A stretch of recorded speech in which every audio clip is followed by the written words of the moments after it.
সম্মানিত আশিকে রাসূলেরা, সময় কারোর জন্য অপেক্ষা করে না, সময় চলে যায়।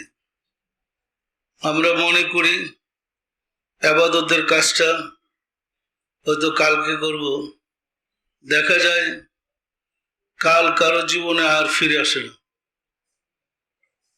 প্রত্যেকটা মানুষের জন্মের পর থেকে হায়াতি জিন্দেগি সে অতিক্রম করে চলে যাচ্ছে। পিতামাতা মনে করে শিশু সন্তান বড় হচ্ছে, আরো বড় হবে, কিন্তু বাস্তব কি তাই?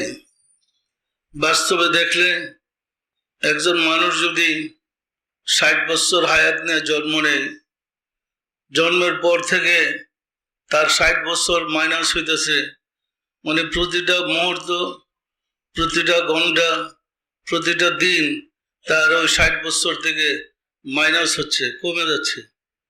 তাহলে কি সে ছোট হচ্ছে না বড় হচ্ছে? সম্মানিত আশিকে রাসূলেরা, বাস্তব দিক থেকে লক্ষ্য করলে দেখব আমরা যে আমরা ক্রমান্বয়ে ছোট থেকে ছোট হয়ে যাচ্ছি, আমাদের সময় শেষ হয়ে যাচ্ছে। এর মাঝেই আমাদের মঞ্জিলে মকসুদে পৌঁছতে হবে। প্রতিনিধির মর্যাদা আমাদের তুলে ধরতে হবে, ধরে রাখতে হবে। মানুষ কিন্তু ছিল আল্লাহর প্রতিনিধি।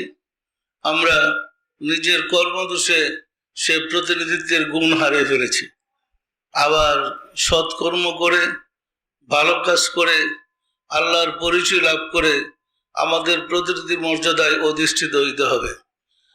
সম্মানিত আশিকে রাসূলেরা, আমাদের নিজেদের কর্মের দিকে তাকাইলে আমরা দেখব আমাদের হায়াতি জিন্দেগি আস্তে আস্তে ছোট হয়ে যাচ্ছে। টেরও পাওয়া যাচ্ছে না যে দিনটা কোন দিকটা চলে গেছে। টের পাওয়া যায় কিভাবে আমাদের হায়াত ক্ষয় হয়ে যাচ্ছে, আমরা টেরও পাচ্ছি না। এমন একটা নেশার মধ্যে আমরা পড়ে আছি যে আমরা অনুভব করতে পারছি না যে আমরা আস্তে আস্তে মানে মৃত্যুর কাছাকাছি এসে পৌঁছে যাচ্ছি। সুতরাং সময় থাকতে আমাদের ইবাদত বندگی করতে হবে এবং সময় থাকতে আমাদের মঞ্জিলে মকসুদে পৌঁছার ব্যবস্থা করতে হবে। যদি ব্যবস্থা করে যেতে না পারে, পরবর্তীতে হাজার আফসোস করলেও সেই সুযোগ সেই সময় আমাদের আসবে না।